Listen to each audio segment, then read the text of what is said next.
لاہور سے چھوٹے شہروں کے تھانے اور پولیس اسٹیشن پر وزٹ کرنے کے لیے ڈی سی خان عیسیٰ اکثر سرگرم عمل رہتا تھا۔ وہ ایک سخت گیر، انصاف پسند اور رسول پرست افسر تھا جس کی ہمیشہ سے خواہش رہی تھی کہ اس کے انڈر کوئی ایک سپاہی بھی رشوت خور اور مظلوم عوام پر اپنی طاقت کا ناجائز استعمال کرنے والا نہیں ہونا چاہیے۔ یہی وجہ تھی کہ وہ کسی بھی وقت کسی بھی شہر کا وزٹ کر لیتا تھا، اور جب تک اپنی گاڑی میں سوار نہ ہوتا ڈرائیور تک کو اس بات کا علم نہیں ہوتا تھا کہ اس بار کس شہر کا رخ کرنا ہے۔ اس وقت بھی آفس سے جلدی اٹھ کر خان عیسیٰ گاڑی میں بیٹھ گیا۔ ڈرائیور، آج قصور چلیں گے، مجھے جلد از جلد وہاں پہنچنا ہے۔ قصور کی جانب سے ملنے والی خبروں کی تصدیق کرنا ڈی سی خان عیسیٰ کے لیے بہت ضروری تھا۔ ڈرائیور نے مستعدی سے اس بات میں سر ہلایا اور گاڑی سٹارٹ کرتے ہوئے سپیڈ بڑھا دی۔ 1 گھنٹے میں قصور پہنچ چکے تھے اور اگلے 15 منٹ میں کمشنر خان عیسیٰ پولیس اسٹیشن میں داخل ہو چکا تھا، اور انسپکٹر صاحب کو سنبھلنے کا موقع ہی نہ مل سکا تھا۔ ابھی عیسیٰ خان فائلز اور دوسرے ریکارڈز کی جانب متوجہ ہوا تھا کہ انسپکٹر ولید ایک جوان جوڑے کو گھسیٹتے ہوئے لا رہا تھا۔ چلو سیدھی طرح سے تم لوگ 2-3 روز لاک اپ میں بند رہو گے تو یہ عشق و عشقیناک کے راستے نکل جائے گی، لے جاؤ انہیں۔ انسپکٹر ولید شیر کی طرح دوڑا تھا۔ خدا کا واسطہ انسپکٹر صاحب، میرے ساتھ ایسے مت کریں، میں نے کچھ نہیں کیا، مجھے جانے دیں، میرے بابا بیمار ہیں، وہ میرا انتظار کر رہے ہیں، آپ کو خدا کا واسطہ مجھے چھوڑ دیں۔ لڑکی بری طرح چیختی چلاتی منتیں کر رہی تھی، مگر انسپکٹر ولید اس کی کوئی بھی بات سننے کو تیار نہ تھا۔ ڈی سی خان عیسیٰ نے اشارے سے پاس کھڑے سپاہی کو اپنی جانب بلایا۔ یہ باہر کیا ہو رہا ہے؟ کون ہے یہ لڑکی اور کس جرم میں یہاں لائی گئی ہے؟ ان کو یہاں بلاؤ۔ اس نے یہ معاملہ خود دیکھنا چاہا۔ اگلے ہی منٹ انسپکٹر ولید کے ساتھ وہ لڑکی اور لڑکا بھی عیسیٰ خان کے سامنے موجود تھے۔ انسپکٹر ولید کمشنر صاحب کو اپنے آفس میں دیکھ کر ایک پل کو بوکھلا گیا تھا، مگر پھر اپنے چہرے کے تاثرات پہ قابو پا کر ایک کرسی پر بیٹھ چکا تھا۔ یہ کس جرم میں گرفتار کیے گئے ہیں انسپکٹر صاحب؟ خان عیسیٰ نے انسپکٹر کے چہرے کا بغور جائزہ لیا تھا۔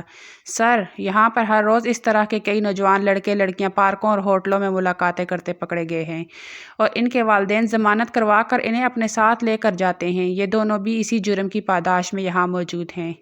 جوانی کے جوش میں ماں باپ کی عزت داؤ پر لگاتے ہوئے رنگ رلیاں مناتے ہیں، مگر جب ان کو پکڑ لیا جائے تو شرافت کی فکر ان سے زیادہ کسی کو نہیں ہوتی۔ انسپکٹر ولید نے شفقت کی انتہا کی تھی۔ سر، خدا کا واسطہ مجھے جانے دیں، میں مانتی ہوں میری غلطی ہے، میرا نکاح ہونے والا ہے، اگر میں جلدی گھر نہ پہنچی تو میرے بابا جیتے جی مر جائیں گے۔ میں بس تھوڑی دیر کے لیے اپنے کلاس فیلو سے ملنے چلی آئی تھی، اور ہم پارک میں صرف باتیں کر رہے تھے اور آئس کریم کھا رہے تھے، مگر انسپکٹر صاحب نے اچانک چھاپا مارا اور ہمیں پکڑ لیا۔ کب سے پولیس وین میں بٹھا کر بے معنی سوال کر کے مجھے اتنا لیٹ کیا، اور اب یہاں لے آئے ہیں۔ میرا یقین کریں، میں نے کچھ غلط نہیں کیا۔ وہ لڑکی بہت کم سن تھی اور پاگلوں کی طرح روتے ہوئے اپنی صفائی میں بولے جا رہی تھی۔ بی بی، گھر سے تمہیں اٹھا کر نہیں لائے ہم، گھروں سے نکل کر اپنا اور ہمارا وقت تم لوگ ضائع کرتے ہو۔ گلی محلے کہیں بھی تم لوگوں کی وجہ سے ماحول اچھا نہیں رہا۔ تم جیسے اسٹوڈنٹس گھر بیٹھی شریف بچیوں کو بھی بدنام کروا دیتے ہیں۔ اس وقت اپنی غلطی تسلیم کرنے کی بجائے ہمیں وقت کی اہمیت بتا رہی ہو۔ انسپکٹر ولید نے اس لڑکی کو گھورا تھا۔ انسپکٹر صاحب، کیا یہ جو کہہ رہی ہے وہ سچ ہے؟ کمشنر خان عیسیٰ نے مداخلت کی تھی۔ یہی سچ ہے، عصر کی نماز کے بعد میرا نکاح طے ہونا ہے، مگر مجھے یہاں لا کر کافی لیٹ کر دیا ہے۔ وہ لڑکی جو شاید 17-18 برس کی تھی ایک بار پھر تڑپ اٹھی تھی۔ انسپکٹر صاحب، آپ جانتے ہیں ایک جوان لڑکی کو پولیس اسٹیشن میں لانا کتنی غلط بات ہے۔ ہمارا قانون اس بات کی اجازت کب دیتا ہے کہ پارک میں ملنے والوں کو اتنی سخت سزا دی جائے کہ ایک لڑکی ساری زندگی اپنی صفائی پیش کرتی رہے؟ یہ لڑکی حلیے سے کسی شریف گھر کی لگتی ہے۔ تمہیں پتہ بھی ہے کہ شریف لوگوں کے لیے پولیس اسٹیشن میں چلے جانا بھی بے عزتی کے مترادف ہوتا ہے۔ اس وقت اس کی غیر موجودگی کی وجہ سے اس کے گھر پر جو طوفان آیا ہوا ہوگا، اس کی ذمہ داری کون لے گا؟ جب یہ لڑکی کہہ رہی تھی کہ اس کو جلدی گھر جانا ہے تو آپ کو اس لڑکی کی بات مان لینی چاہیے تھی۔ اس کو یہاں لانے کی کیا ضرورت تھی؟ کمشنر خان عیسیٰ سے ایک بیوقوف لڑکی کی شادی صرف اس وجہ سے خطرے میں پڑانا بڑا برداشت نہیں ہو رہا تھا کہ گھر والوں سے چھپ کر چند پل کے لیے ایک لڑکے سے ملنے چلے آئی۔ سر، مجھے جو ٹھیک لگا میں نے وہی کیا ہے، اور پچھلے کچھ عرصے سے میں نے اسی طرح اس نوجوان نسل کی منہ زوری کو قابو کیا ہے۔ انسپکٹر ولید نے لاپرواہی سے کندھے جھکائے تھے۔ کمشنر عیسیٰ خان نے غصے سے مٹھیاں بھینچتے ہوئے اس لڑکی کی جانب رخ کیا۔ بس کرو بی بی، قصور تو تمہارا ہے، میں جانتا ہوں کہ تم شریف گھر کی ہو، مگر پھر بھی لڑکیوں کو اس قسم کی حرکتیں زیب نہیں دیتی۔ کیسا لگے گا اگر تمہاری وجہ سے تمہارے والدین کسی پریشانی میں مبتلا ہو جائیں؟ تمہیں ڈراپ کرنے میں خود جاؤں گا، مگر یاد رکھنا یہ تمہاری آخری غلطی ہونی چاہیے۔ خان عیسیٰ نے اس لڑکی کو خوب سنا کر وہاں سے چلتا کیا تھا، جس کی شکل دیکھتے ہوئے خان عیسیٰ نے یہ اندازہ تو کر ہی لیا تھا کہ وہ ایک آوارہ لڑکا تھا، مگر ان کا معاملہ کس حد تک سنجیدہ تھا یہ جاننے کی اس نے ضرورت محسوس نہیں کی تھی۔ اور نہ کمشنر صاحب بڑے گھرانے سے تعلق رکھنے والا ایک آزاد خیال انسان ہے، اسی لیے ہمیں باتیں سنا رہا تھا۔ ہم نے کیا غلط کیا ہے؟ ان کے چلے جانے کے بعد انسپکٹر ولید غصے سے بڑبڑایا تھا۔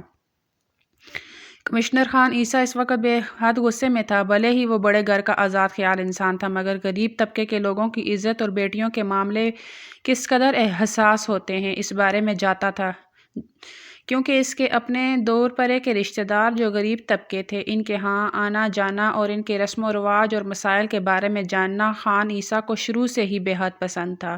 وہ اپنی استطاعت کے مطابق وہ ہر ایک کی مدد کرنا بھی پسند کرتا تھا۔ اپنی اسی ہمدرد طبیعت کے باعث آج وہ ایک انجان لڑکی کو اپنی گاڑی میں اس کے گھر تک چھوڑنے جا رہا تھا۔ اپنے گھر کا ایڈریس بتائیں تاکہ ہم آپ کو جلد از جلد آپ کے گھر پہنچا سکیں۔ خان عیسیٰ نے بیک سیٹ پر بیٹھی خوف سے لرزتی کانپتی لڑکی کی جانب رخ کیا۔ لڑکی نے روتے ہوئے اپنے گھر کا پتہ تفصیل سے بتایا تھا اور مسلسل اسی بات کی گردان کیے جا رہی تھی، میں اپنے گھر والوں کو کیا جواب دوں گی؟ مجھ سے بہت بڑی غلطی ہو گئی۔ اب تو گھر پر مہمان بھی آ چکے ہوں گے، میں ان سب کا سامنا کیسے کروں گی؟ کیسے اپنی صفائی پیش کروں گی؟ لڑکی کے اس طرح رونے پر نہ جاتے ہوئے بھی خان عیسیٰ نے اس کو تسلی دی تھی۔ فکر مت کریں، میں آپ کو بحفاظت گھر پہنچاؤں گا اور ضرورت پڑی تو آپ کے حق میں گواہی بھی دوں گا۔ دن ڈھل چکا تھا اور مغرب کی اذان شروع ہو چکی تھی۔ جس وقت اس لڑکی کے بتائے ہوئے پتے پر گاڑی پہنچی تو گھر میں خاصا ہنگامہ لگا ہوا تھا۔ ہر ایک کی زبان پر بس یہی بات تھی کہ لڑکی اس شادی سے خوش نہیں تھی، اسی لیے گھر سے بھاگ گئی ہے۔ بارات بھی پہنچ چکی تھی۔ اس قسم کی چہمگوئیاں ان کے غصے کو مزید ابار رہی تھی، مگر چھوٹے گھروں کے یہی مسائل ہوتے ہیں، کسی کی کوئی کمزوری ہاتھ لگ جائے اسی طرح اس کو خوب اچھالا جاتا ہے اور مرچ مسالے ڈال کر رائی کا پہاڑ بنا دیا جاتا ہے، بجائے اس کے کہ جن کے گھر پر پریشانی ہے ان کا حوصلہ بڑھایا جائے، ان کے لیے خیر کی دعا کی جائے۔ ان پر طنز کے تیر چلائے جاتے ہیں، اور یہ تو پھر بیٹی کی عزت کا معاملہ تھا، کوئی کیسے خاموش رہ سکتا تھا؟ ہر ایک بڑھ چڑھ کے اس کام میں حصہ لے رہا تھا۔ جب عبایا میں ملبوس لڑکی کو ایک انجان شخص کے ہمراہ بڑی سی گاڑی سے اترتے دیکھا، لڑکی تیزی سے آگے بڑھ کر اپنے بابا کے پیروں میں گر چکی تھی۔ بابا مجھے معاف کر دیں، میں نے بہت بڑی غلطی کی ہے۔ اس کے اس طرح رونے گڑ گڑانے پر اس کا بوڑھا باپ خاموشی سے اس کی جانب دیکھ رہا تھا۔ اس وقت تو کچھ کہنے سننے کی حالت میں ہرگز نہیں تھا۔ ارے معافی تو تمہیں ہم سے مانگنی چاہیے تھی، اگر تم اس رشتے پر راضی نہیں تھی تو تمہیں صاف الفاظ میں انکار کر دینا چاہیے تھا، ہم بھی عزت دار لوگ ہیں، یوں عین وقت پر گھر بلا کر ذلیل کرنے کی کیا ضرورت تھی؟ ایک خاتون جو یقیناً دولہا کی ماں تھی آگے بڑھ کر اس لڑکی کو کوسنے لگی۔ آپ لوگ غلط سمجھ رہے ہیں، بس ایک حادثہ ہو گیا تھا، اس لیے واپس آنے میں تھوڑی دیر ہو گئی، اور کوئی بات نہیں ہے۔ خان عیسیٰ نے آگے بڑھ کر اس لڑکی کے کردار کی گواہی دینی چاہی، جس کے بارے میں وہ خود بھی کچھ نہیں جانتا تھا۔ اس کی رعبدار شخصیت کے باعث ہر ایک اس کی جانب متوجہ ہو چکا تھا۔ ابھی ہم غلط سمجھ رہے ہیں، یہ اپنے نکاح کے دن گھر سے غائب تھی اور اتنی دیر سے ایک انجان شخص کے ساتھ اس کی گاڑی سے نکلتے اس کو یہاں پر پوری بارات نے اپنی آنکھوں سے دیکھا ہے۔ اس کے بعد آپ کیسے کہہ سکتے ہیں کہ اس کی کوئی غلطی نہیں ہے؟ اب یہ نگاہ ہرگز نہیں ہوگا، میں آنکھوں میں دیکھی مکھی نگلنے کا قائل نہیں ہوں، بلکہ میں تو کیا یہاں پر موجود کوئی بھی شخص اس لڑکی سے شادی کی حامی نہیں بھرے گا جس کا کردار اس قدر مشکوک ہے۔ دولہا غصے سے بے قابو ہوئے جا رہا تھا۔ دیکھیں، آپ لوگوں کو کوئی غلط فہمی ہوئی ہے، میں پولیس والا ہوں اور اس لڑکی کو بحفاظت گھر تک پہنچانے کے لیے آیا ہوں، میری بات کا یقین کریں، یہ صرف ایک حادثہ تھا۔ خان عیسیٰ کا ضبط جواب دے رہا تھا۔ لو جی، اس کی کمی رہ گئی تھی، آخر اس نے کچھ تو کیا ہے کہ یہ پولیس کے ہتھے چڑھ گئی تھی۔ سب سے پہلے تو گھر سے آج کے روز باہر نکلنا ہی اس کے غلط ہونے کی گواہی دے رہا ہے۔ ہم سب عزت دار لوگ ہیں اور شریف لڑکی کو اپنی زندگی میں شامل کرنا ہمارا حق ہے، جس سے ہمیں کوئی نہیں روک سکتا۔ چلیے، ہم ابھی واپس جا رہے ہیں، مجھے اب اس بدکردار لڑکی کے گھر پر ایک لمحہ بھی مزید نہیں رکنا، نہ ہی اس کے بارے میں کوئی سچائی جاننے کی ضرورت ہے۔ جو سب دیکھ لیا وہی بہت ہے۔ یاسر صاحب اپنی بیٹی کو قابو نہیں کر سکتے، اتنی ڈیل دے رکھی ہے کہ آج ہمیں یہ دن دیکھنا پڑا۔ وہ لڑکا بدحازی کے ساتھ اس بوڑھے شخص کا نام لے کر پکار رہا تھا، جس کو نارمل حالات میں شاید کسی رشتے کے حوالے سے ادب کے ساتھ پکارتا۔ بکتے جگتے بارات والے سب کے سب لمحوں میں گھر سے نکل چکے تھے۔ محلے والے اور رشتہ دار بھی اس لڑکی کے کردار پر تھو تھو کرتے وہاں سے نکلنے لگے۔ میں آپ کو ہمیشہ کہتی تھی بھائی صاحب کہ اپنی بیٹی کے لاڈ ضرور اٹھائیں، مگر اس کو حد سے زیادہ آزادی مت دیں۔ مگر آپ نے کسی کی نہیں سنی اور اپنی بیٹی کو اس کی خواہش پر کو ایجوکیشن میں تعلیم حاصل کرنے کی اجازت دے دی۔ جب بیٹیوں پر اندھا اعتماد کیا جائے تو پھر بیٹیاں اس پر اپنے والدین کا مان کم ہی رکھتی ہیں۔ زیادہ تر اس طرح کی باغی بیٹیاں ہوتی ہیں جو ماں باپ کی محبت اور بے جا لاڈ پیار کا ناجائز فائدہ اٹھاتی ہیں اور منہ زوری پر اتر آتی ہیں۔ کاش آپ نے ہماری بات پہلے سن لی ہوتی تو آج آپ کو یہ دن نہیں دیکھنا پڑتا۔ پورے خاندان میں اس آوارہ کی وجہ سے آپ کا سر جھک گیا ہے۔ اب کس کس کو اپنی صفائی پیش کریں گے؟ ساری زندگی یہ منحوس آپ کے بڑھاپے کو رولنے کے لیے اسی گھر پر پڑی رہے گی۔ بیٹی کے معاملے میں کبھی بھی اندھا اعتماد کرنے کی غلطی نہیں کرنی چاہیے، اور جو والدین یہ غلطی کرتے ہیں وہ اسی انجام کو پہنچتے ہیں۔ میرے سسرال والے تو پہلے ہی مجھے اتنی باتیں سناتے ہیں، اب اس عمر میں اس کی وجہ سے ہر ایک مجھے باتیں سننا پڑیں گی۔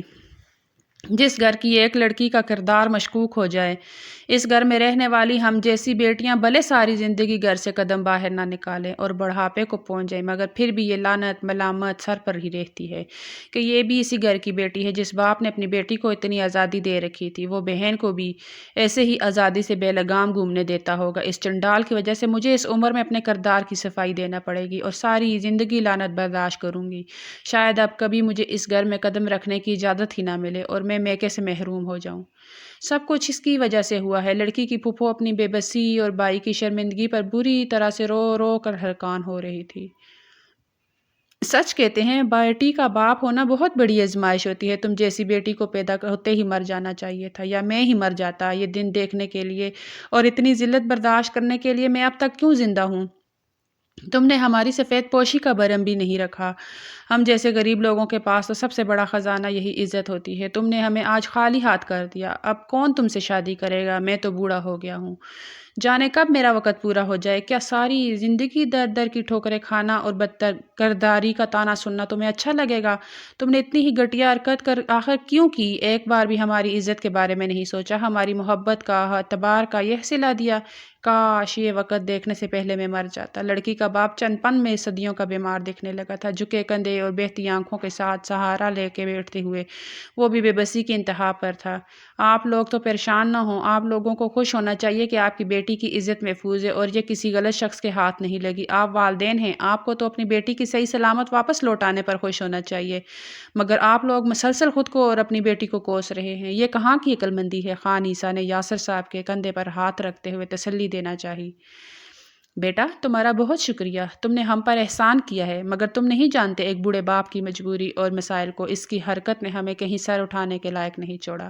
یہ معاشرہ ہمیں جینے نہیں دے گا، اپنی زندگی تک تو ہم بھی اس کی حفاظت کر سکتے ہیں، مگر جب ہم ہی نہ باقی رہے تو یہ کہاں جائے گی؟ کون اس کو سہارا دے گا؟ میں نے ساری زندگی بس ایک ہی خواہش کی تھی کہ میری بیٹی باعزت طریقے سے اپنے گھر کی ہو جائے۔ اسی لیے کالج تک تعلیم حاصل کروائی اور دن رات محنت کر کے اس کے لیے اپنی حیثیت کے مطابق ایک شاندار جہیز تیار کیا تاکہ میری بیٹی کو سسرال میں کسی قسم کی کوئی پریشانی کا سامنا نہ کرنا پڑے، مگر اس نے خود ہی اپنے پیر پر کلہاڑی مار دی ہے، اپنے ساتھ ساتھ ہماری عزت بھی دو کوڑی کی کر دی ہے۔ اب اگر بھولے سے بھی کوئی ہمارے در پر اس کا رشتہ مانگنے چلا آتا ہے تو ساری زندگی اس کو جوتے کی نوک پر رکھے گا، اور ہماری بھی یہ حیثیت نہیں ہوگی کہ ہم اپنی بیٹی کے حق میں آواز اٹھا سکیں۔ تو کیا اس صورت میں ہمیں خود کو اور اس کو کم عقل لڑکی کو کوسنا نہیں چاہیے؟ وہ بوڑھا شخص کسی بچے کی مانند رو رہا تھا، اور خان عیسیٰ نہایت افسردگی سے یہ سب دیکھ رہا تھا۔ جانے اسے کیا سوجی کہ اچانک جذبات میں آ کر یہ فیصلہ کر ڈالا، میں آپ کی بیٹی سے شادی کروں گا، میں اس کو سہارا دوں گا، بلکہ آپ چاہیں تو میں ابھی اسی وقت اس کے ساتھ نکاح کرنے کے لیے تیار ہوں۔ خان عیسیٰ کی بات نے تینوں نفوس کو حیرت میں مبتلا کر دیا تھا۔ میں پولیس کمشنر ہوں اور آپ کی بیٹی کی حفاظت کر سکتا ہوں۔ اپنی پوسٹ کی داغ بٹھاتا، شاید وہ خود بھی نہیں جانتا تھا کہ وہ کیا بات کر رہا ہے۔ جیتے رہو بیٹا، خدا تمہیں ہمیشہ سلامت رکھے، مزید ترقی اور کامیابی تمہارا مقدر بنے۔ تم اتنے بڑے افسر ہو، مگر میری بیٹی نے تو FA کیا ہوا ہے، پھر بھی تم اس سے شادی کرنا چاہتے ہو، تو تم نے ایک بوڑھے اور بے بس انسان کی مدد کی، اللہ تمہیں اس کا اجر ضرور دے گا۔ تم ایک عظیم ماں کے بیٹے ہو جس نے اپنی اولاد کی تربیت اس انداز سے کی ہے کہ دوسروں کی مدد کرنا اور ان کے لیے درد محسوس کرنا تمہاری خوبی بن گئی۔ ڈھیروں دعائیں اور مبارک سلامت کے ساتھ تھوڑی دیر میں ایک بار پھر اس گھر کا منظر بدل چکا تھا۔ وہ لڑکی سادہ سے لباس میں ایک بار پھر نکاح کے لیے سر جھکا کر بیٹھی تھی اور ایجاب و قبول کے مراحل سے گزر رہی تھی۔ نکاح کے بعد جب بات ساتھ لے جانے کی ہوئی تو خان عیسیٰ بری طرح سے بوکھلایا تھا۔ اس بارے میں تو اس نے سوچا بھی نہیں تھا کہ آج نکاح کرنے پر اسے اس انجان لڑکی کو اپنے ہمراہ اپنے گھر لے کر جانا ہے۔ اگر حالات نارمل ہوتے تو صرف نکاح کر لینا کچھ ممکن تھا، مگر اس وقت جو سچویشن تھی صرف نکاح کرنا ہرگز مناسب نہیں تھا، جبکہ وہ اپنی ماں کو اس فیصلے سے آگاہ کرنے کے ساتھ قائل بھی کرنا چاہتا تھا۔ بحالت مجبوری لب بینچ کر ڈرائیو کرتے ہوئے وہ اپنے برابر بیٹھی لڑکی کو دیکھتے ہوئے سوچ رہا تھا۔ کل تک ماں کے بار بار کہنے پر بھی شادی کے لیے راضی نہیں ہو رہا تھا، اور آج اس لڑکی کو 2 کپڑوں میں رخصت کر کے گھر لے گیا تو جانے وہاں پر کتنا بڑا ہنگامہ میرا منتظر ہے۔ جبکہ لڑکی اب بھی مسلسل سوں سوں کرتے رو رہی تھی۔ پہلے تو اس سارے معاملے سے ذاتی طور پر خان عیسیٰ کا کوئی لینا دینا نہیں تھا، مگر اب جذبات میں آ کر نکاح کر لینے کے بعد اس کو وہاں پر موجود لوگوں کی باتیں اور پولیس اسٹیشن میں انسپکٹر کی باتیں یاد آ رہی تھی جو اس کو آوارہ اور بدکردار کہہ رہے تھے، تو اس کا دل برا ہونے لگا۔ مجھے سچ بتاؤ، تمہارا اس لڑکے سے کیا تعلق تھا کہ تم اتنے اہم موقع پر گھر میں رکنے کی بجائے اس سے ملنے چلی گئی؟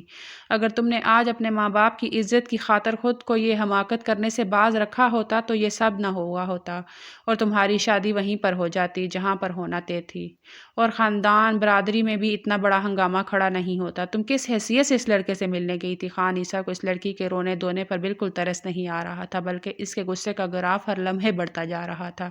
میں قسم کھاتی ہوں وہ صرف میرا کلاس فیلو ہے، اور میں پہلی بار کالج کے باہر اس سے ملنے چلی گئی تھی، مگر ہمارے ارادے ہرگز غلط نہ تھے۔ میری بدقسمتی یہ ہے کہ انسپکٹر صاحب ہمارے سر پر پہنچ گئے تھے اور انہوں نے غلط اندازہ لگایا، اور مجھے گھر واپس پہنچنے میں اتنی دیر ہو گئی۔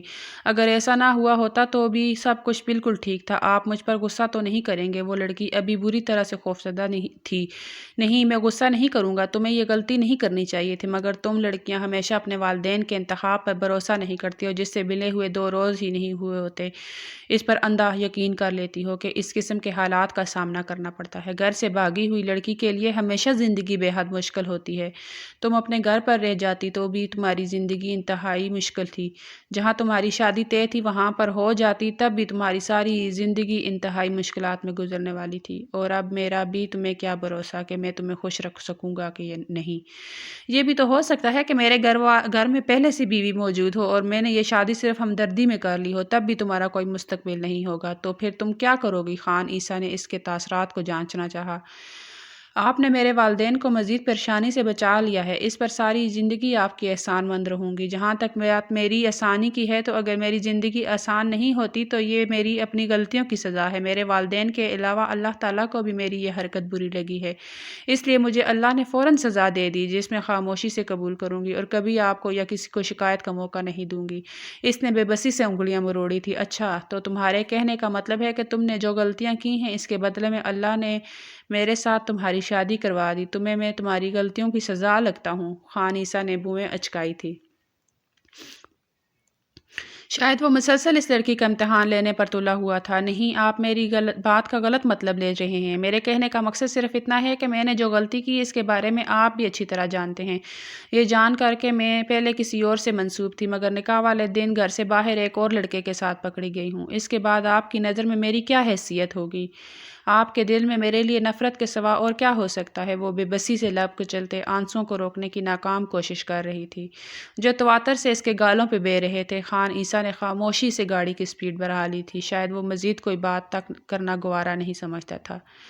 اپنے گھر کے قریب پہنچتے ہوئے ایک بار پھر سے اس نے گاڑی میں چھایا گہرا سکوت توڑا تھا۔ میں تمہیں اپنے گھر لے کر جا رہا ہوں جہاں میری ماں بھی موجود ہیں۔ انہیں اپنی بہو کی حیثیت سے کسی ایسی لڑکی کی تلاش تھی جو ان کی خدمت کر سکے، کیونکہ میں اپنی ماں کا اکلوتا بیٹا ہوں۔ مجھے اپنی ماں بے حد عزیز ہے، اور میں کبھی بھی ان کے حوالے سے کوئی شکایت برداشت نہیں کروں گا۔ شاید اس نے اس لڑکی کی حیثیت بتا دی تھی جو نکاح کی صورت میں مفت کی نوکرانی سے زیادہ نہیں تھی۔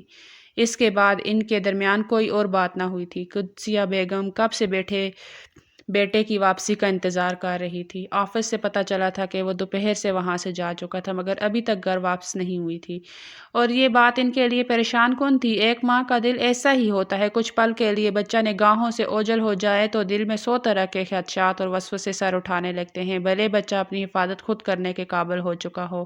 اور یہی حالت اس وقت قدسیہ بیگم کی تھی۔ وہ جانتی تھی کہ بیٹے کی جاب سے کی نوعیت کیا ہے، اور وہ اپنے فرائض کو بخوبی انجام دینے کے قابل تھا، مگر پھر بھی وہ ہر وقت پریشان رہتی تھی۔ گاڑی کا ہارن سن کر وہ قدرے مطمئن ہوئی تھی۔ تھوڑی سی دیر میں خان عیسیٰ نے لیونگ روم میں قدم رکھے تو قدسیہ بیگم مسکراتے ہوئے بیٹے کی جانب دیکھ رہی تھی۔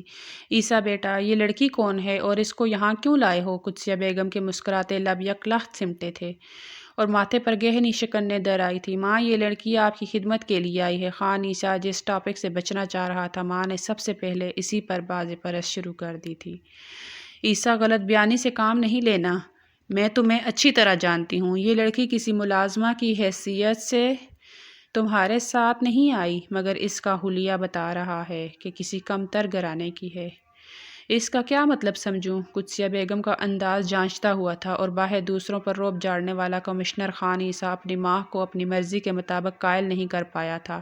آخر کو وہ ماں تھی، کیسے اس کی باتوں میں آ سکتی تھی؟ ماں، آپ تسلی سے میری بات سنیں۔ میں نے اس لڑکی سے نکاح کر لیا ہے اور اب یہ آپ کی بہو ہے، اس لیے اسی گھر میں رہے گی اور آپ کی خدمت کرے گی۔ یہی چاہتی تھی نا آپ بھی کہ میں شادی کر لوں، تو آج میں نے آپ کی یہ خواہش بھی پوری کر دی۔ خان عیسیٰ نے گہرا سانس لیا۔ اب سچائی بیان کرنے کے سوا کوئی رستہ نہ تھا۔ تم کیا کہہ رہے ہو؟ تم جانتے ہو میں تمہاری شادی کے کتنے ارمان دل میں لیے بیٹھی تھی، اتنی دھوم دھام سے تمہاری شادی کرنا چاہتی تھی کہ پوری دنیا اس شادی کے مثال دیتی رہتی۔ میں نے تو اس حوالے سے بہت کچھ سوچ رکھا تھا، مگر تم نے میرے سارے ارمان پل میں زمین بوس کر دیے ہیں۔ میری خوشی مجھ سے چھین لی۔ کون ہے یہ لڑکی اور کہاں سے اٹھا کر لائے ہو؟ میں تو اس کے حسب نسب کے بارے میں کچھ نہیں جانتی۔ میں تمہاری شادی کسی اعلیٰ خاندان میں کروانا چاہتی تھی، مگر یہ لڑکی شکل سے انتہائی غریب گھرانے کی دکھ رہی ہے۔ تم میرے ساتھ ایسا کیسے کر سکتے ہو؟ تم جانتے ہو کہ تم ایک بڑے افسر ہو اور کتنے لوگ اپنی بیٹی کے حوالے سے تم پر نظر رکھے ہوئے تھے۔ ایسے میں تم اس لڑکی کو نکاح کر کے لے آئے ہو تو لوگ کتنی باتیں بنائیں گے۔ قدسیہ بیگم اپنے بیٹے کی بات سن کر افسردہ ہو چکی تھی۔ ماں، مجھے معاف کر دیں۔ اب تو جو ہونا تھا ہو گیا۔ مجھے لوگوں کی کوئی پرواہ نہیں، مجھے بس آپ کی خوشی عزیز ہے۔ میں جانتا ہوں کہ آپ نے میری شادی کے حوالے سے بہت سے خواب دیکھے تھے۔ خان عیسیٰ اپنی ماں کے کندھوں کو تھام کر شرمندگی سے سر جھکائے بول رہا تھا۔ اگر تمہیں میری خوشی اتنی عزیز ہوتی تو ایسے مجھ سے پوچھے بنا شادی کر کے نہ چلے آتے۔ ٹھیک ہے، اگر ایسا ہی ہے تو ایسے ہی صحیح، پھر تمہیں میری ایک شرط ماننا ہوگی۔ قدسیہ بیگم کا انداز سوچتا ہوا تھا۔ آپ حکم کریں، آپ کی خوشی کی خاطر مجھ سے جو بن پڑا میں کرنے کو تیار ہوں۔ خان عیسیٰ ایک دم پر امید ہوا تھا۔ یہ لڑکی تمہارے ساتھ نہیں رہے گی بلکہ میرے کمرے میں رہے گی۔ قدسیہ بیگم نے اپنی شرط بیان کی۔ ماں، آپ کیا کہہ رہی ہیں؟ اب یہ میری بیوی ہے تو آپ کے کمرے میں کیوں رہے گی؟ خان عیسیٰ اپنی ماں کی اس انوکھی خواہش پر حیران ہوا تھا۔ میں بالکل ٹھیک کہہ رہی ہوں۔ میں باقاعدہ شادی کا اعلان کروں گی اور دھوم دھام سے ساری رسموں کی جائیں گی۔ اس وقت تک اس لڑکی کو میرے کمرے میں ہی رہنا ہوگا، اور اگر تم نے میری یہ بات ماننے سے انکار کیا تو مجھے اپنی ماں مت کہنا، میں تمہیں کبھی معاف نہیں کروں گی۔ قدسیہ بیگم نے سختی سے رخ موڑ لیا تھا۔ ماں، آپ ناراض کیوں ہوتی ہیں؟ مجھے آپ کی یہ شرط منظور ہے۔ آپ جس طرح سے چاہیں دھوم دھام کر سکتی ہیں، میں آپ کو بالکل منع نہیں کروں گا۔ آج میری سہاگ رات تھی، مگر آپ میری اس رات کو برباد کرنا چاہتی ہیں تو شوق سے کریں، میں کیا کر سکتا ہوں؟ ماحول کی تلخی کو کم کرنے کی خاطر خان عیسیٰ نے مذاقاً اپنی ماں سے گلہ کیا تھا۔ میں اس وقت بہت تھکا ہوا ہوں، اگر اجازت ہو تو میں اپنے کمرے میں چلا جاؤں۔ خان عیسیٰ نے تابعداری کی حد کر دی تھی، جبکہ رباب خاموشی سے کھڑی ماں بیٹے کی بات چیت کو سن رہی تھی اور اپنے بارے میں اس انداز سے گفتگو ہوتا سن کر اسے بہت دکھ ہوا تھا، مگر اس گھر میں اس کی یہ حیثیت ہرگز نہیں تھی کہ وہ کسی قسم کا مشورہ دیتی یا کسی بات پر اعتراض کرنے کی جرات کرتی۔ قدسیہ بیگم سے اجازت پا کر وہ اپنے کمرے کی جانب بڑھ گیا تھا اور اس کے کمرے میں جانے کے بعد قدسیہ بیگم کے چہرے کے تاثرات مکمل طور پر بدل چکے تھے۔ بات سنو لڑکی، مجھے سب کچھ سچ سچ بتاؤ۔ کب سے میرے بیٹے کے ساتھ چکر چلا رہی تھی؟ تمہارا گھر کہاں پر ہے؟ تمہارا باپ کیا کرتا ہے؟ کچھ تو بتاؤ کہ مجھے تسلی ہو سکے۔ کوئی ایک ایسی وجہ دو کہ میں تمہیں اپنی بہو تسلیم کرنے پر راضی ہو جاؤں۔ بیگم خوانخوار نظروں سے رباب کو گور رہی تھی، جو اب بھی عبایا میں خود کو چھپائے ہوئے۔ آپ غلط سمجھ رہی ہیں، میرا آپ کے بیٹے سے کوئی چکر نہیں تھا۔ رباب کے پاس سچ بولنے کے سوا کوئی چارہ نہ تھا، مگر وہ اگلے سوال سے بری طرح خوفزدہ ہو رہی تھی۔ کیسے بتائے کہ وہ تھانے میں ایک مجرم کی حیثیت سے اس شخص سے زندگی میں پہلی بار ملی ہے اور اب اس کی بیوی کی حیثیت سے اس کی ماں کے سامنے سر جھکائے کھڑی ہے؟ بکواس بند کرو۔ تم جیسی ہی غریب گھرانوں کی لڑکیاں معصومیت کا ڈھونگ رچاتی ہیں اور امیر گھروں کے لڑکے پھانس کر ان کے گھروں تک پہنچ جاتی ہیں۔ اب میرے سامنے معصوم بننے کی کوشش مت کرو۔ میں اچھی طرح جانتی ہوں کہ تم نے ہی میرے بیٹے کو ورگلایا ہے، ورنہ کل تک تو وہ کسی لڑکی کی جانب آنکھ اٹھا کر دیکھنے کا بھی روادار نہ تھا۔ آج بنا جانے کسی بھی لڑکی کو میری بہو کے طور پر میرے سامنے لا کر کیسے کھڑا کر سکتا ہے؟ ایک قدسیہ بیگم اس کی کسی بھی بات پر یقین کرنے کو تیار نہیں تھی اور مسلسل مشکوک نگاہوں سے اس کو گھور رہی تھی، مگر اب رباب نے اپنے لبوں کو سختی سے دانتوں میں دبا کر مکمل خاموشی اختیار کر لی تھی۔ اس کے پاس اس سخت گیر عورت کے سوالوں کے کوئی جواب موجود نہ تھے، اور پھر شادی ہو جانے تک قدسیہ بیگم نے ہر حربہ آزما کر دیکھ لیا، مگر رباب کے لبوں سے ایک لفظ بھی ادا نہیں ہوا تھا۔ نہ ہی خان عیسیٰ اس معاملے پر کوئی بات کرنے کو تیار تھا۔ لوگوں کی مشکوک نگاہوں اور اس حوالے سے بچنے کی خاطر ایک بڑے میرج ہال میں نہایت دھوم دھام سے رخصتی کی رسم کی گئی تھی، مگر لوگوں کو اس قسم کی باتوں کی بھنک کسی نہ کسی طرح پڑ ہی جاتی ہے۔ بہت سے لوگوں نے ہنستے ہنستے سوال جواب کیے تھے، مگر ماں بیٹا نے اور قسم کے سوالوں کے لیے مکمل تیاری کر رکھی تھی۔ سب کو مطمئن کر کے رباب کو ہمراہ لیے گھر چلے آئے تھے۔ رباب کی شدید خواہش پر اس کے بابا یاسر صاحب نے اس کا داخلہ ایک مہنگے پرائیویٹ کالج میں کروا دیا تھا، جہاں لڑکے اور لڑکیاں ایک ساتھ زیر تعلیم تھے۔ چند ماہ بعد رباب کی دوستی اپنے کلاس فیلو دانیال کے ساتھ ہو گئی تھی، اور یہ دوستی رفتہ رفتہ دھواں دار قسم کی محبت میں بدلتی چلی گئی۔ رباب، تم جانتی ہو میں تم سے شادی کرنے کے لیے کتنا بے چین اور بے قرار ہو رہا ہوں، مگر میری صرف ایک ہی مجبوری ہے کہ ابھی میں بھی تمہاری طرح ایک اسٹوڈنٹ ہوں، اپنی تعلیم مکمل کر رہا ہوں، اس لیے ہم فی الحال شادی نہیں کر سکتے، مگر ہمیں محبت کرنے سے دنیا کی کوئی طاقت نہیں روک سکتی۔ ہم صبر سے وقت کا انتظار کریں گے جب میں اپنے پیروں پر کھڑا ہو جاؤں گا اور تمہارے گھر اعتماد سے رشتہ بھیجوں گا۔ کیا تم بھی میرا انتظار کرو گی؟ کہیں ایسا تو نہیں کہ تم میرے ساتھ بے وفائی کر کے اپنا رستہ ہی بدل دو؟ اگر تم نے ایسا کیا تو میں تمہیں ساری زندگی معاف نہیں کروں گا۔ مجھ سے وعدہ کرو کہ میرا ساتھ دو گی اور کبھی مجھ سے رخ نہیں موڑو گی۔ دانیال اکثر اس سے اس قسم کے وعدے لیتا رہتا تھا، اور رباب اس کی بے چینی پر شرما کر رہ جاتی تھی۔ کالج میں تعلیم کے دوران جب بھی کوئی فری کلاس ہوتی یا بریک ٹائم ہوتا تو رباب اور دانیال یا کینٹین میں یا پھر کالج کے ہی کسی نہ کسی لان میں بیٹھ کر ایک دوسرے کے ساتھ مستقبل کے حوالے سے بات چیت کیا کرتے تھے۔ کون جانتا تھا کہ قسمت انہیں کس طرح پر لا کر کھڑا کر دے گی؟ سیکنڈ ایئر میں پڑھنے والی رباب کے خواب و خیال میں بھی نہیں تھا کہ گھر پر اس کے ماں باپ اس کے رشتے کی بات چلا رہے ہیں۔ امتحان سے کچھ روز پہلے ہی گھر پر باقاعدہ اس کے رشتے طے ہونے کی چھوٹی سی رسم کی گئی تھی، اور ساتھ ہی امتحانات ہو جانے کے بعد شادی کی تاریخ ہونے کا فیصلہ کیا گیا۔ رباب یہ سن کر سکتہ زدہ ہو گئی تھی، مگر وہ فطرتاً ایک بزدل لڑکی تھی اور اپنے والدین کے سامنے بغاوت کرنے کی جرات نہیں رکھتی تھی۔ تمام پیپرز کے دوران بھی وہ اپنا دانیال سے چھپتی رہتی تھی۔ ہر وقت روتے رہنے سے اس کی آنکھیں بری طرح سے سرخ اور پیوٹے سوجے ہوئے تھے۔ آخری پیپر کے بعد جب وہ دوبارہ کالج میں پہنچے تو دانیال نے اس کو جا لیا تھا، جو اس وقت بھی ایک درخت کے پیچھے چھپ کر بیٹھی اپنی قسمت پر اور دانیال سے جدا ہونے کے غم میں رو رہی تھی۔ رباب، تم ہر وقت پریشان کیوں رہنے لگی ہو؟ مجھ سے کیا چھپا رہی ہو؟ میں نوٹس کر رہا تھا کہ پیپرز کے دوران بھی تم میرے سامنے آنے سے گریز کرتی رہی۔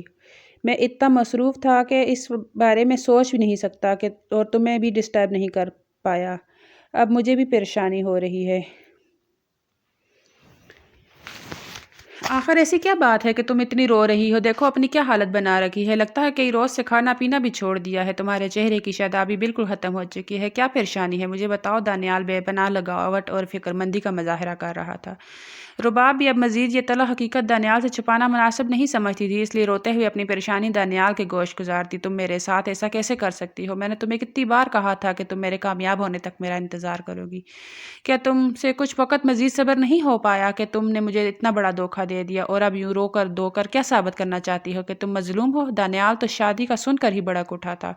تم غلط سمجھ رہے ہو، مجھے تو خود بات پکی ہو جانے پر پتہ چلا تھا۔ میرے بابا نے بہت خاموشی اور رازداری سے سارے معاملات طے کیے ہیں، مجھے اس بارے میں بالکل خبر نہیں تھی، تو میں کیا کر سکتی تھی؟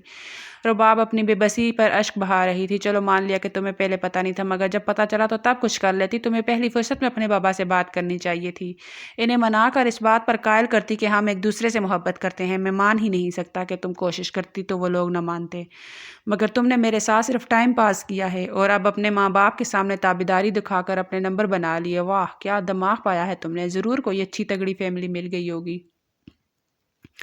دانیال نے غم و غصے سے مٹھیاں بھیجتے ہوئے اس کی جانب دیکھا تھا۔ اس روز تو ان میں خوب جھگڑا ہوا تھا، مگر 2 روز بعد ہی دانیال نے یہ کہہ کر معافی مانگ لی تھی کہ غصے میں یہ بات سمجھ نہیں پایا کہ تم ایک لڑکی ہو اور اپنی فیملی کے سامنے میری خاطر اسٹینڈ نہیں لے سکتی تھی۔ معاف کر دو، میں نے تمہیں بہت ہرٹ کیا ہوگا۔ جانے کیا کچھ بول دیا، میرے لیے یہ معاملہ بہت تکلیف دہ تھا، اس لیے جذباتی ہو گیا تھا، اور رباب نے نم آنکھوں سے مسکرا کر اس کو معاف کر دیا تھا۔ اٹس اوکے دانیال، میں سمجھ سکتی ہوں میرے بھی کچھ اس قسم کے جذبات تھے، مگر میں نے نے اپنا غم رو رو کر کم کرنے کی کوشش کی تھی اور تم نے بول کر بڑاس نکال لی۔ شادی تک ایک بار پھر سے ٹیلی فونک رابطہ قائم رکھنا طے پایا تھا، مگر دانیال کی ضد روز بروز بڑھتی جا رہی تھی۔ رباب، میں تمہیں ایک نظر دیکھنے کے لیے ترس گیا ہوں، کیسے رہ پاؤں گا تمہارے بغیر؟ کبھی مجھے لگتا ہے میری سانسیں سینے میں ہی اٹک جائیں گی۔ تم سے دوری میرے لیے بہت اذیت ناک ہے۔ نکاح والے دن رباب نے اس کی ضد پر یہ فیصلہ کیا کہ ایک آخری ملاقات کر لیتے ہیں، پھر ایک دوسرے کو ہمیشہ کے لیے الوداع کر دیں گے۔ اور اس دن کے 10 بجے دونوں رباب کے گھر سے کافی دور ایک پبلک پارک میں ملنے پہنچے۔ رباب اس وقت یہ سوچ سوچ کر ہی جذباتی ہو رہی تھی کہ آج کے بعد دوبارہ کبھی دانیال سے نہیں مل پائے گی۔ دانیال کے سامنے خود کو مضبوط ظاہر کرنا چاہ رہی تھی، اس لیے آئس کریم خرید کر مگن انداز میں آئس کریم پر توجہ مرکوز کر گئی۔ کچھ ٹھنڈی میٹھی آئس کریم نے بھی دل و دماغ پر چھایا غبار کافی حد تک کم کر دیا تھا۔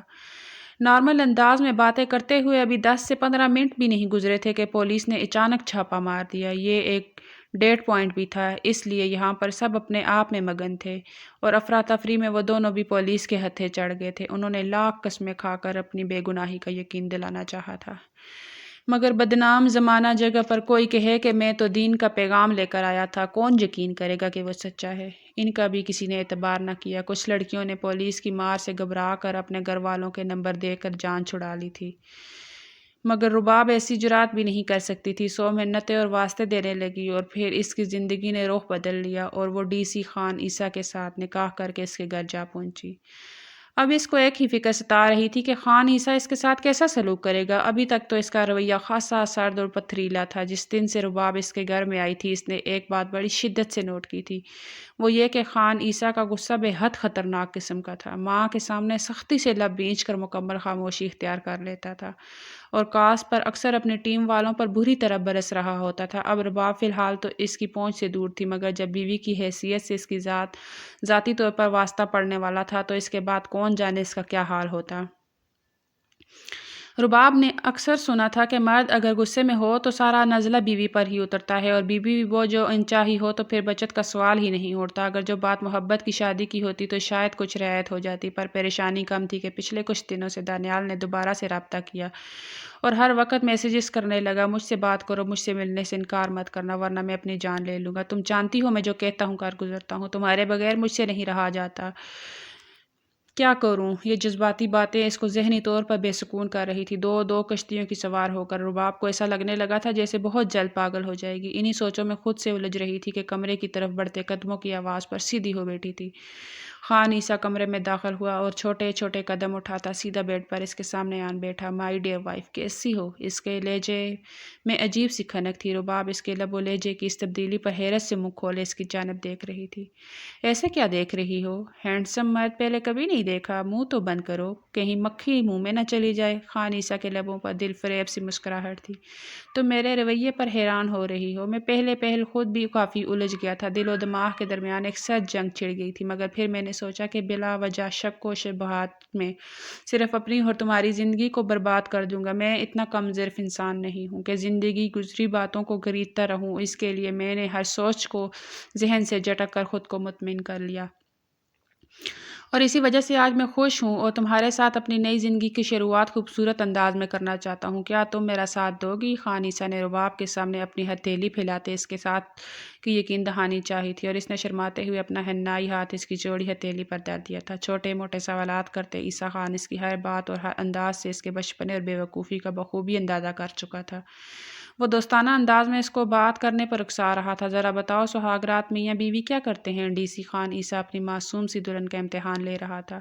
وہ بچوں کی طرح بتانے لگی، پہلے شوہر اپنی دلہن کو منہ دکھائی دیتا ہے، پھر ہلدی والا دودھ پیتے ہیں اور لائٹ آف کر کے سو جاتے ہیں۔ وہ سخت گیر افسر اس کی بات پر مسکرا کر رہ گیا۔ چلو پھر ہم بھی سو جاتے ہیں، تم یہ لہنگا چینج کر کے آؤ۔ اس کی کہنے پر سر ہلاتی وہ شب خوابی کا لباس پہن کر تھوڑی دیر میں لوٹ آئی تھی۔ وہ رباب کو بچی سمجھ کر کروٹ بدلتا سو گیا، مگر تھوڑی ہی دیر بعد رباب کے موبائل کی سکرین بلینک ہونے لگی۔ رباب نے بوکھلا کر موبائل کو الٹا کرنا چاہا تاکہ عیسیٰ خان کو اس پر شک نہ ہو جائے، مگر اس کی عقابی نگاہوں نے سارا منظر دیکھ لیا تھا۔ کس کا میسج ہے؟ اس نے انجان بنتے ہوئے رباب کے چہرے پر نگاہیں جمائی تھی۔ کسی کا نہیں، وہ رانگ نمبر ہے۔ نہیں، شاید کمپنی کی طرف سے ہے۔ رباب اپنی بوکھلاہٹ کو چھپا نہیں پائی تھی۔ وہ جبڑے بھینچتا ہوا اٹھ بیٹھا اور ہاتھ بڑھا کر رباب کے سنبھلنے سے پہلے اس کا موبائل اپنے قبضے میں کر چکا تھا۔ اس کا ارادہ تو میسج کرنے والے کو کھری کھری سنانے کا تھا، مگر میسج اوپن ہوتے ہی رباب نے ایک عجیب سی حرکت کر ڈالی اور سیل فون اس کے ہاتھ سے چھین کر پوری قوت سے دیوار پر دے مارا تھا۔ رباب کی یہ حرکت اسے گہرے شک میں مبتلا کرنے کو کافی تھی۔ میں تمہیں بیوقوف سمجھ رہا تھا، مگر تم خاصی تیز ہو۔ اس حرکت سے تم نے ثابت کر دیا ہے کہ تم صرف معصوم بننے کی ایکٹنگ کر کے میرے توجہ حاصل کرنا چاہتی تھی، مگر اب میں تمہارے ساتھ کسی قسم کی رعایت نہیں کروں گا۔ میں پچھلی باتوں کو نظر انداز کر رہا تھا اور تم پر یقین کرنے لگا تھا۔ میں غلط تھا، بہت غلط تھا۔ اب میں تمہیں بتاؤں گا کہ مرد کا غصہ اور شک کیسا ہوتا ہے۔ خان عیسیٰ نے سیل کے ٹکڑے جمع کر کے اپنی جیب میں رکھے اور خطرناک تیور لیے رباب کی جانب بڑھا تھا۔ تم سمجھتی ہو کہ یہ فون توڑ کر اپنے گناہوں کو مجھ سے چھپا لوگی؟ ہاں، بھول گئی تھی کہ آج کل سب کچھ ٹھیک ہو جاتا ہے۔ وہ رباب کے چہرے کو جگڑتے ہوئے گرایا تھا اور پھر لمحوں میں رباب کے وجود کو روند کر رکھ دیا اور وہ سسکتی رہ گئی تھی۔ چھوٹی سی لغزش کی اتنی سخت سزا نے اس کے اعصاب کو جھنجھوڑ کے رکھ دیا تھا۔ وہ ایک سمجھدار لڑکی تھی اور اسی رات کی سزا اسے اچھی طرح ذہن نشین کر لیا کہ اس کو لب سی کر اور ہاتھ باندھ کر ادب کے تنگ سے دائرے میں زندگی گزارنا ہے، تاکہ دوبارہ کوئی ایسی غلطی سرزد نہ ہو جس پہ سزا کی مستحق ٹھہرے۔ صبح کو قدسیہ بیگم کی سخت ہدایات کے مطابق وہ کچن میں موجود تھی۔ ناشتے کی ٹیبل سے جا کر واپس کچن میں جا کر بیٹھ گئی۔ خان عیسیٰ ابھی بھی غصے سے منہ پھیلائے ہوئے تھا۔ آفس پہنچ کر ایک IT ایکسپرٹ کو بلایا اور سم اس کے حوالے کر دی۔ مجھے جلد از جلد اس کا سارا ڈیٹا چاہیے۔ کب تک ہو جائے گا؟ وہ مسرور سے انداز میں کمپیوٹر پر نظریں جمائے ہوئے تھا۔ سر، کب تک چاہیے؟ ایکسپرٹ نے سم کو الٹ پلٹ کر دیکھا تھا۔ عصر کے وقت واپس جانے سے پہلے چاہیے۔ ممکن ہے؟ وہ بے صبر ہو رہا تھا۔ جی سر، میسیجز تو ابھی تھوڑی دیر میں ہو جائیں گے، کالز پر تھوڑا وقت لگے گا اور کال لاگ پر بھی تھوڑا سا وقت لگ جائے گا۔ اس نے مطمئن کیا۔ Okay, take your time but make sure to it require everything. Khan Isa professional انداز میں مسکرایا تھا۔ دن بھر مصروفیت میں اس کا دھیان ہی نہیں گیا تھا کہ اس کو کس بات کی جلدی تھی۔ Lunch break per IT expert نے سارا ڈیٹا ایک فلیش ڈرائیو میں محفوظ کر کے اس کے حوالے کر دیا۔ سم کارڈ کو احتیاط سے واپس اپنے وائلٹ میں رکھا اور فلیش ڈرائیو کو آنکھوں کے سامنے کیا تو اس کو اوپن کرتے ہی اس میں رباب کی اصلیت جاؤں گا۔ کیا مجھے ابھی یہ دیکھ لینا چاہیے؟ نہیں، اس طرح میں مزید بدگمان بھی تو ہو سکتا ہوں۔ اگر میں نے رباب کے والد کے سامنے بڑے بڑے دعوے کیے تھے تو مجھے مرد بن کر اپنے دعووں پر پورا اترنا چاہیے۔ اپنی بات سے پھر جانے والا شخص مرد تو کیا انسان بھی نہیں کہلائے گا؟ کیا کروں؟ مجھے رباب کو ایک موقع دینا چاہیے، مگر میں نے اسے ایک موقع دے دیا تھا۔ نکاح کے پہلے تک کی ہر بات کو درگزر کرنے کا ظرف پیدا کیا اور دل سے راضی ہو کر اس کے ساتھ دوستانہ تعلقات قائم کیے۔ میں اس کو وقت دینا چاہتا تھا تاکہ وہ بھی دل سے اس رشتے کو قبول کر لے، مگر میرے نکاح میں ہوتے ہوئے وہ اس لڑکے کے ساتھ رابطے میں تھی۔ یہ بات کیسے برداشت کروں؟ خان عیسیٰ ایک بار پھر ہذیانی کیفیت میں اپنے بال مٹھیوں میں جکڑ کر اپنی سوچوں میں الجھ رہا تھا۔ پھر ایک خیال آنے پر رکا تھا۔ ایک راستہ ہے، اس کے بعد میں حتمی فیصلہ کر پاؤں گا۔ مجھے پہلے رباب سے جان لینا چاہیے کہ وہ اپنے میسیجز کے بارے میں کیا کہتی ہے۔ اگر وہ غلط بیانی کرتی ہے تو پھر میں اس کو ہرگز رعایت نہیں دوں گا اور ساری زندگی کسی مجرم کی طرح قید کر کے رکھوں گا۔ پھر خان عیسیٰ فلیش ڈرائیور کو اپنے لیپ ٹاپ میں کھول کر ایک کے بعد ایک سارے میسیجز پڑھتا چلا گیا اور کمپنی کی رگڑیں غصے سے ابھرتی چلی گئی تھی۔ اپنا غصہ قابو کرنا اس سے مشکل ہو رہا تھا۔ جنونی انداز میں تیزی سے چیئر چھوڑ کر وہ باہر کی جانب لپکا۔ گاڑی میں بیٹھ کر ڈرائیور کو ہدایات جاری کرتے ایک بار پھر سے لیپ ٹاپ میں مصروف ہو چکا تھا۔ اس کے انداز سے لگ رہا تھا آج کسی کی جان لینے جا رہا ہے۔ بتاؤ، کیا چاہتے تھے تم اس سے؟ اس لڑکے کے منہ پر زوردار غصہ رسید کرتے وہ ایک بار پھر سے چلایا تھا۔ پچھلے 40 منٹ سے DC خان عیسیٰ اس کی خوب دلائی کر چکا تھا، مگر نہ اس کا غصہ کم ہو رہا تھا، نہ ہی سامنے والے نے منہ کھولا تھا۔ تمہارے سارے میسیجز میں نے خود پڑھ لیے ہیں۔ وہ لڑکی شریف ہی تھی شروع سے آخر تک، مگر تم پہلے دن سے انتہائی بیہودہ اور چھچورے انداز میں بات کرتے تھے۔ اس کو شادی والے دن پارک میں ملنے کے لیے تم نے ہی مجبور کیا تھا۔ وہ اس کے انکار کرنے پر تم نے اس کے جذبات سے واقف ہوتے ہوئے اس کو دھمکی دی کہ تم خود کو جان سے مار ڈالو گے۔ مجھے تمہارے میسیجز سے اندازہ ہو گیا ہے کہ تمہاری نیت بالکل ٹھیک نہیں تھی، تم کچھ منصوبہ بندی کر رہے تھے۔ صاف صاف بتاؤ، کیا کرنا چاہتے تھے تم اس روز ایک کم عقل لڑکی کے ساتھ؟ خان عیسیٰ کسی خون خوار بھیڑیے کی مانند اس کے جبڑے ہلا چکا تھا۔ مگر اس کے تھپڑ مسلسل دانیال کے چہرے پر برس رہے تھے، اور پھر اس کی خاموشی پر خان عیسیٰ نے اس کے گہرے دوست اکٹھے کیے اور ان سے سوال جواب کرنے لگا۔ ایک لڑکا خوف سے زد پڑ رہا تھا۔ اس کی حالت دیکھ کر خان عیسیٰ نے اس کو اپنے سامنے کیا تو وہ ہچکچاہٹ کا شکار ہو رہا تھا۔ دو تھپڑ لگتے ہی اس کی زبان بنا کسی بریک کے چل پڑی تھی۔ اس روز دانیال نے مجھ سے کہا تھا کہ اس کو کسی فلیٹ یا روم کا بندوبست کر کے دو، ہم گہرے دوست ہیں، مگر میں اتنا بڑا رسک نہیں لے سکتا تھا۔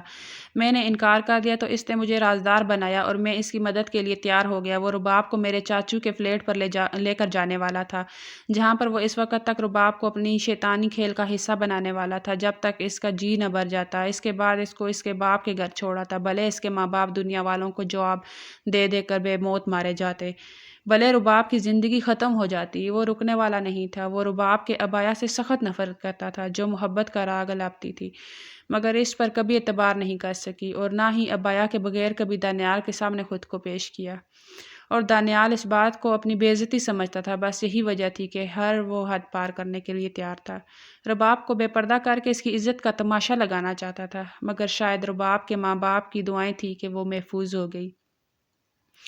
پولیس انسپکٹر نے اس روز فرشتے کا کردار ادا کیا تھا، مگر دانیال آج بھی اپنے مقصد کو پورا کرنا چاہتا ہے، اسی لیے ابھی تک رباب سے رابطے میں تھا اور کسی بہترین موقع کی تلاش میں تھا کہ اپنی خواہش پوری کر سکتا۔ اس کی بات سن کر خان عیسیٰ کا ایک بار پھر سے خون کھول اٹھا تھا۔ بمشکل دوسروں کے بیچ بچاؤ کروانے پر دانیال کو زندہ چھوڑا، مگر شریف لڑکیوں کو پھنسا کر غلط ارادوں سے لانے والے آوارہ گرد لڑکوں کے لیے عبرت بنانے کی قسم کھائی تھی۔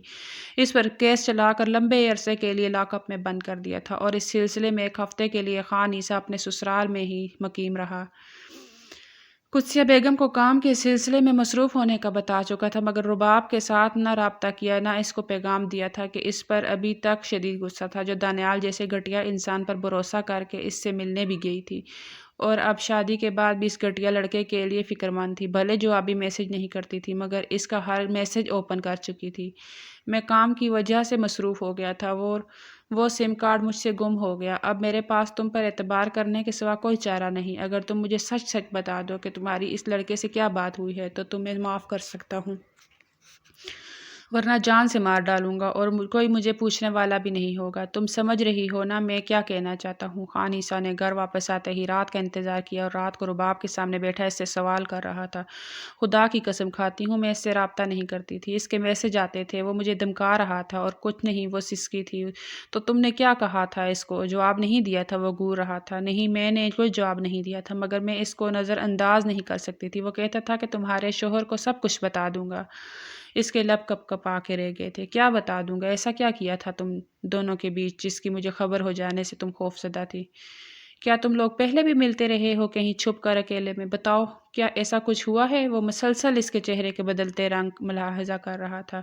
اس نے لب بیچ کر سختی سے نفی میں سر ہلایا۔ شاید مزید بولنے کی سکت باقی نہ رہی تھی۔ میں نے تمہیں سہارا دیا، اپنے گھر لے کر آیا، اپنی زندگی میں مقام دلایا اور عزت دی، تو تم مجھ پر اعتبار کیوں نہیں کرتی؟ تم مجھے اپنی پریشانی بتا سکتی تھی۔ پھر سے دہاڑا تھا۔ میں ڈر گئی تھی، مجھے لگا جو مقام مجھے آپ کی زندگی اور آپ کے گھر میں ملا ہے وہ بھی چھن جائے گا۔ میں دوسری بار اپنے والدین کی عزت داؤ پر نہیں لگانا چاہتی تھی۔ مجھے کچھ سمجھ نہیں آ رہا تھا کہ کیا کروں۔ وہ اب بھی خوف سے تھر تھر کانپ رہی تھی۔ تو کیا تم یہ سوچ رہی تھی کہ دوبارہ اس سے ملنے جاؤ گی، وہ بھی خان عیسیٰ کی بیوی کی حیثیت سے؟ کیا تمہیں یہ راستہ مناسب لگ رہا تھا اپنا مقام محفوظ کرنے کے لیے؟ بولو، کیا کرنے والی تھی تم؟ کیا اپنے باپ کے بعد اب میری عزت کا جنازہ نکالنا چاہتی تھی؟ وہ غصے سے بھرا بیٹھا تھا۔ نہیں، میں اتنی بے وقوف نہیں ہوں کہ اس کی ضد کے پیچھے کی وجہ نہ سمجھ پاتی۔ وہ یقیناً مجھے بلا کر مجبور کرنے والا تھا کہ آپ سے طلاق لے کر اس کی زندگی میں شامل ہو جاؤں، مگر میں ایسا نہیں چاہتی۔ آپ میرے محسن ہیں، میرے شوہر ہیں، میں آپ کی عزت داؤ پر لگانے کا سوچ بھی نہیں سکتی تھی۔ اس کے لہجے میں سچائی تھی۔ تو پھر کیا کرنے والی تھی؟ اگر حالات میرے ہاتھ سے نکلنے لگتے تو میں خود کو مار ڈالتی اور یہ قصہ ہی ختم کر ڈالتی۔ اس کے لہجے میں چٹانوں کی سی سختی تھی، اور خان عیسیٰ جیسے اس کی وفا شعاری پر مطمئن ہوا تھا۔ تم نے مجھے خرید لیا ہے رباب۔ مجھے تم سے یہ توقع نہیں تھی کہ تم واقعی ایک شریف لڑکی ہو، اور مجھے خوشی ہے کہ تم جیسی عورت کا ساتھ نصیب ہوا ہے۔ تم نے میرا دل خوش کر دیا۔ میں پہلے اپنے کیے پر شرمندہ تھا، مگر پھر تمہاری مجھ پر اعتبار نہ کرنے کی سزا کے طور پر بلا دیا۔ تم بھی میری اس رات والی حرکت کو بلا دینا۔ خان عیسیٰ فرتے جذبات سے رباب کو سینے سے لگائے بولتا جا رہا تھا، اور وہ اب بھی خوف سے لرزتے بدن کے ساتھ سسک سسک کر رو رہی تھی۔ تم جانتی ہو میں اتنے دن کہاں پر تھا؟ میں تمہارے بابا کے پاس تھا۔ اور تم نے جس دانیال پر بھروسہ کرنے کی بیوقوفی کی تھی وہ واقعی انتہائی ناپاک ارادے لے کر تم سے ملنے پارک تک آیا تھا۔ اس کا ارادہ تمہیں وہاں سے کہیں اور لے کر جانے کا تھا۔ خان عیسیٰ حرف بہ حرف سچائی اس کے سامنے کھولتا چلا گیا اور رباب کا رنگ غم کی شدت سے سفید پڑ چکا تھا۔ تم انسپکٹر ولید کو برا بھلا کہتی رہی مگر حقیقت میں وہ تمہارا محافظ بن کے آ گیا تھا۔ اگر وہ نہ پہنچتا اور دانیال اپنے مقصد میں کامیاب ہو جاتا تو تمہارے پاس واپسی کا کوئی راستہ نہ ہوتا، تو تمہارے ماں باپ بھی خدا نخواستہ شاید زندہ نہ بچتے۔ مگر فکر مت کرو، اب میں تمہارے ساتھ ہوں۔ تمہیں کوئی میلی نگاہ سے دیکھے گا تو آنکھیں نکال لوں گا۔ دانیال جیل میں قید ہے، اسی کی وجہ سے مجھے اتنے دن وہاں رکنا پڑا۔ آؤ مل کر دعا کریں کہ کبھی کسی رباب کو دانیال سے محبت نہ ہو اور نہ وہ اتنے بڑے خطرے کا شکار ہو۔ رباب نے بے ساختہ دل سے آمین کہا اور نم آنکھوں کے ساتھ مسکرا دی تھی۔ سٹوری اچھی لگے گی تو لائک اور سبسکرائب